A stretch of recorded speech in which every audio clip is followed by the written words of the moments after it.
On what we have seen so far, we have another young and energetic Toastmaster Anusha Mayappan. She will be attending her CC2.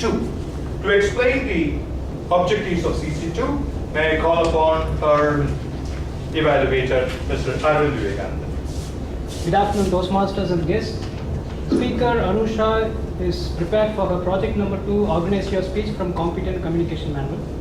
The objects of the speech are: select an outline that's appropriate for your topic, make your message clear to the audience, use appropriate transitional words, phrases, and statements, create a strong opening and conclusion, incorporate suggestions from your previous project. All the rest, Anusha, over to you, Toastmaster of the day.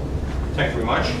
Toastmaster Anusha Mayappan is a final year MBA student at Anna University. On the topic of the day, she said, "We don't seem to mind enough about plastic bags and water stagnation. If only we could mind these seriously, these things would improve." I'm sure she would put her eloquence to use to make this happen. All the best to you. The most beautiful curve, Anusha Mayappan. It was a fine Saturday afternoon. Same room, about 30 people. 0% distraction. Absolutely silent. All the eyes were on me. It was indeed my first speech in my Toastmastering journey. Lots of excitement, anxiety, bundled with tension. I could feel the butterflies in me. The Metlians were all looking at me. They were the kind of audience any speaker could ask for. Everything was perfect, except for that something. Good afternoon, Toastmasters and guests. It was a fine day. Almost everything was perfect.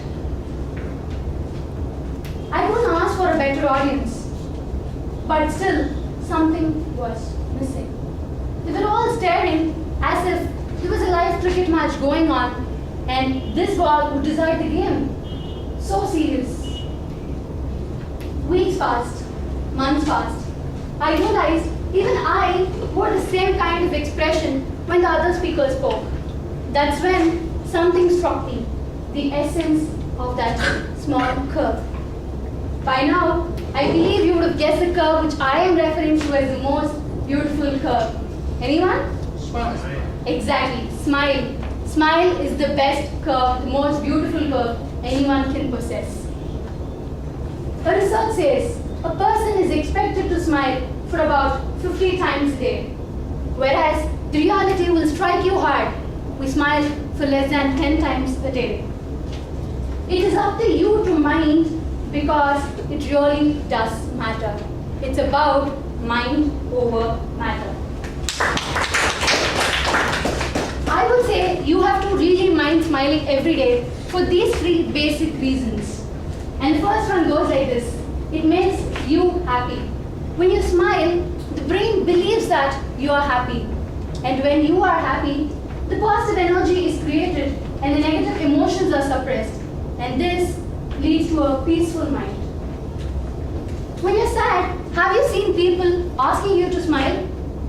Have you found it ridiculous when someone asks you to smile when you're crying? Have you ever questioned or wondered why is that so? When you smile, when you're actually not happy from within, that's called a fake smile. But the brain doesn't know it's fake. It believes that you are happy. It is easily fooled. It believes you are happy, and thus the situation gets better. You feel better, and that's why you become happy. And the second point is that it makes people around you happy. Smiling is contagious. When you smile, the next person smiles. I heard this on the radio once when I was on the way back home. I was so curious to find out if this was true. So I started experimenting then and there. I started smiling at people whom I know as well as the unknowns. The known people smiled back. It was true. But I want to find out about the unknowns. Yes, they did give me back a brief smile, obviously with a confused reaction on their face. Yes, I was excited it was true. But what's the point in doing something without knowing the benefits or the purpose of such an act? I got an answer. The radio jockey came back and said, we people are often worried about something or the other all the time. And when some random person smiles at us at some random time on the road, we start wondering if we know that person or if we've seen them somewhere. This way, at that point of time, they forget their worries for a while. And the instant smile creates positive energy within them. That brightens their day. So why don't you start smiling at random people? I would say, go ahead. And the last point goes like this. It helps you socialize. The best example I could state here is that of my experience with our DPM, Priyanka Vash. She's not here, but make sure you convey this to her. So, from my experience with Priyanka, there was a conversation a week back. Everyone was wondering how she manages to pull in so many new members month after month. I would say it's because of her smile. Right from the first day I messaged her asking for the details of the club, till today, have not got a single message from her without a happy smile, one which is smiling all the time. And even in person, she keeps smiling all the time. That makes me so comfortable. That gives me a feeling of inclusion.